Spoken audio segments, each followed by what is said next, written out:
ವಿರಾಮದ ನಂತರ ಕಾರ್ಯಕ್ರಮಕ್ಕೆ ಮತ್ತೆ ಸ್ವಾಗತ. ಇವಾಗ ನಾವು ಎಲ್ಲ ಕಡೆ ಭಾಷೆ ನೋಡಿದ್ವಿ. ಈ ಹುಬ್ಳಿ ಕಡೆ ಅಂದರೆ ಹುಬ್ಳಿ ಧಾರವಾಡ ಕಡೆ ಅಲ್ಲಿ ಯಾವ ರೀತಿ ಇರುತ್ತೆ ಈ ಭಾಷೆ ನೋಡಿ, ಕನ್ನಡ ಭಾಷೆ. ನಾನು ಮೊದಲು ಹೇಳಿದೆ ಅಲ್ಲಿಯ ಭಾಷೆಯೇ ಚಂದ. ಅಲ್ಲಿ ಒಬ್ಬರು ಫೋನಲ್ಲಿ ಮಾತಾಡ್ತಾಯಿದ್ರು ಧಾರವಾಡದಲ್ಲಿ. ಅವ್ರು ಯಾವ ರೀತಿ ಹೇಳ್ತಾಯಿದ್ರು ಕೇಳಿ. ವೇ ಬಸ್ಯಾ, ನಾ ಧಾರವಾಡದಾಗ ಬಸ್ ಇಳಿ ಆತೇನಿ, ಅವನವ್ ನೀ ಅಲ್ಲದಿ ಏನ ಗದಗದಾಗ ಅದೇನ ಅಲ್ಲೋ ಅವನವನ ಸುಳೆ ಮಾರ ನೀ ಏನೋ 2.5 ಗಂಟೆ ಬರ್ತೀನಿ ಅಂದಿಯಲ್ಲ, 1.5 ಗಂಟೆ ಬರೋಕ್ಕಾಗಿಲ್ಲ ನಿಂಗೆ. ಅಲ್ಲೋ ಅವನ ಅಲ್ಲ ಬೆಳಗಾವಿಗೆ ಹೋಗಿ ಹುಡುಗಿ ನೋಡ್ಕೊ ಬಂದೇವಿ. ಏನ ಕೊರ್ರೆ ಅಂತೈತೇನ ಹುಡುಗಿ ಅಂತ ಕೊರ್ರೆ ಅಂತೈತೋ, ಹುಡುಗಿ ಅಲ್ಲ ಏನ ಕೇಳಂಗಿಲ್ಲನ. ಅಲ್ಲೋ ಹುಡುಗಿ ನೋಡ್ಕೊ ಬಂದೇವಿ, ಹುಡುಗಿ ಸಾಲಿ ಕಲ್ತೈತಿ, 7ನೇತಿ 5 ವರ್ಷ ಮಾಡೈತಿ, ಓಕೆನ. ಅಲ್ಲೋ ಕೇಳಂಗಿಲ್ಲ ನಿಂಗೆ ಏನ, ಹೌದನ. ಅಲ್ಲೋ ಈಗ ಹುಡುಗಿ 4 ಊಟ ಐತಿ, ನಾವು ಓಕೆ ಹೇಳೋದನ, ಎಲ್ಲ ಸೆಟ್ ಆಗೈತಿ, ಎಲ್ಲ ಕೊಡೋದು ಗಿಡೋದೆಲ್ಲ ಮಾಡಾಗೈತಿ, ಓಕೆನದನ. ಫೋನ್ ಇಡ್ಲೇನ. ಅಲ್ಲೋ ಅಲ್ಲೋ ನಿಮ್ಮ ಒಬ್ಬರ ಹತ್ತೇಳೆ ಕೆಲ್ಸ ರಗಡೈತಿ, ಫೋನ್ ಅಲ್ಲ ಹೊತ್ತು ಹೊಳ್ಳ ಹಚ್ತೀನಿ ಸುಳಮ್ಮ, ನೀ ಮತ್ತೆ ಯಾವ ಬರ್ತೀನಿ ನಿನ್ನ ಮನೆಗೆ, ಇನ್ನು ಬರಂಗಿಲ್ಲ ನೀನು.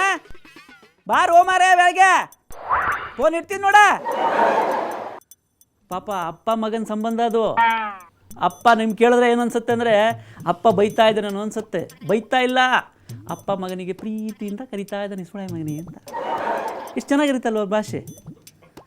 ಹೀಗೆ ನೋಡಿ, ನೀವು ಹುಬ್ಬಳ್ಳಿಯಿಂದ ಗದಗದ ಕಡೆ ಹೋಗಿ, ಗದಗದ ಕಡೆ ಹೋದರೆ ಅಲ್ಲಿ ಭಾಷೆ ಡಿಫ್ರೆಂಟಾಗಿರುತ್ತೆ, ಅಲ್ಲಿ ಶಬ್ದಗಳೇ ಡಿಫ್ರೆಂಟು. ನಾನೊಂದ್ಸಲ ಗದಗಕ್ಕೆ ಹೋಗಿದ್ದೆ. ಅಲ್ಲಿ ನನ್ನ ಫ್ರೆಂಡ್ ಒಬ್ಬರಿದ್ದರು. ನನಗೆ ಗೊತ್ತಿಲ್ಲ ಗದಗದ ಭಾಷೆ ಹೇಗಿದೆ ಅಂತ ಗೊತ್ತಿಲ್ಲ, ಕೆಲವೊಂದು ಶಬ್ದಗಳು ಅಲ್ಲಿ ಹೇಳಬಾರ್ದು, ಹೇಳಿದರೆ ತಪ್ಪು ಅರ್ಥ ಆಗುತ್ತೆ. ನನ್ನ ಫ್ರೆಂಡ್ ಹತ್ರ ಹೋಗಿ, ಪಾಪ ಮದುವೆ ಆಗಿತ್ತು, ಮದುವೆ ಆಗಿ 1-2 ವರ್ಷ ಆಗಿತ್ತು, ಮನೆಗೆ ಕರೆದಿದ್ದ, ಹೋಗಿದ್ದೆ. ಮನೆಗೆ ಹೋಗಿ ಎಲ್ಲ ಕೂತ್ಕೊಂಡೆಲ್ಲ ಟಿಫಿನ್ನೆಲ್ಲ ಮಾಡಿ ಆಯಿತು. ಅಲ್ಲಿ ತಿಂಡಿ ತಿಂದೆ ಅಂತ ಕೇಳಬಾರ್ದು, ಅದೊಂದು ಬೇರೆ ಥರ. ಫ್ರೆಂಡ್ ಹತ್ರ ಕೇಳಿದೆ, ಹೆಂಡತಿ ಚೆನ್ನಾಗಿಲ್ವಾ, ಆರಾಮಿದ್ದಾರಾ, ಯಾಕಂದ್ರೆ ನಮ್ಮ ಕಡೆ ಚೆನ್ನಾಗಿಲ್ವಾ ಅಂತ ಕೇಳೋದು ಅಭ್ಯಾಸ. ಹೆಂಡತಿ ಚೆನ್ನಾಗಿದ್ದಾರಾ ಅಂದೆ. ಅವನು ರೇಗೋಯ್ತು ಅವನಿಗೆ. ಏನು ಹೆಂಡ್ತಿ ಅನ್ನೋದು, ಹೆಂಡ್ತಿ ಎಲ್ಲ ಹೇಳಬಾರ್ದು, ಅಕ್ಕ ಅನ್ಬೇಕು, ಇಲ್ಲ ಅವ್ವ ಅನ್ಬೇಕು. ಅಲ್ಲ ನಾನು ಅಂದೆ, ಅಲ್ಲ ನೀನು ಹೆಂಡ್ತಿ ನಂಗೆ ಹೆಂಗೆ ಅಕ್ಕ ಆಗುತ್ತೆ. ಅವನು ಅಂತಾನೆ, ಇಲ್ಲ ಇಲ್ಲಿ ಹೆಂಡ್ತಿ ಅನ್ಬಾರ್ದು, ಹೆಂಡ್ತಿಯನ್ನು ಹೊಡ್ತಾ ತಿಂತೀಯಾ ನಿನ್ನ ಫ್ರೆಂಡ್ ಅಂತ ಬಿಟ್ಟಿನಿ ಅಂದ. ಈ ಥರ ಸಮಸ್ಯೆಗಳಾಗುತ್ತೆ. ಇನ್ನು ಹೆಂಗಸು ಅಂತಲೂ ಹೇಳಬಾರ್ದಲ್ಲಿ. ಹೆಂಗಸು ಅಂದರೆ ಬೇರೆ ಥರ, ವಿವಾಹೇತರ ಸಂಬಂಧ ಆಗ್ಬಿಡುತ್ತೆ, ವಿವಾಹೇತರ ಸಂಬಂಧ. ಹೀಗೆ ನಾವು ಬೇರೆ ಬೇರೆ ಸ್ಥಳಗಳಿಗೆ ಹೋದಾಗ ಬೇರೆ ಬೇರೆಯ ಭಾಷೆಯ ಅನುಭವ ಆಗುತ್ತೆ. ಗದಗಕ್ಕೆ ಹೋಗಬೇಕಾದ್ರೆ ಬಸ್ನಲ್ಲಿ ಒಂದು ಘಟನೆ ಆಯಿತು. ಎಷ್ಟು ಚೆನ್ನಾಗಿತ್ತು ಗೊತ್ತಾ. ಬಸ್ನಲ್ಲಿ ನಾನು ಕೂತ್ಕೊಂಡಿದ್ದೀನಿ, ನನ್ನ ಪಕ್ಕದಲ್ಲಿ ಒಬ್ಬ ಪಾಪ ಮ್ಯೂಸಿಷಿಯನ್, ನನಗೆ ಗೊತ್ತಿಲ್ಲ, ಕೂತ್ಕೊಂಡಿದ್ದಾನೆ. ಕಂಡಕ್ಟ್ರ್ ಆ ಕಡೆಯಿಂದ ಬಂದ, ಟಿಕೆಟ್ ಅಂತ. ನಾನು ಟಿಕೆಟ್ ಮಾಡಿಸಿದೆ, ಒಂದು ಗದಗ ಕೊಡಿ, ಟಿಕೆಟ್ ಮಾಡಿಸಿದೆ.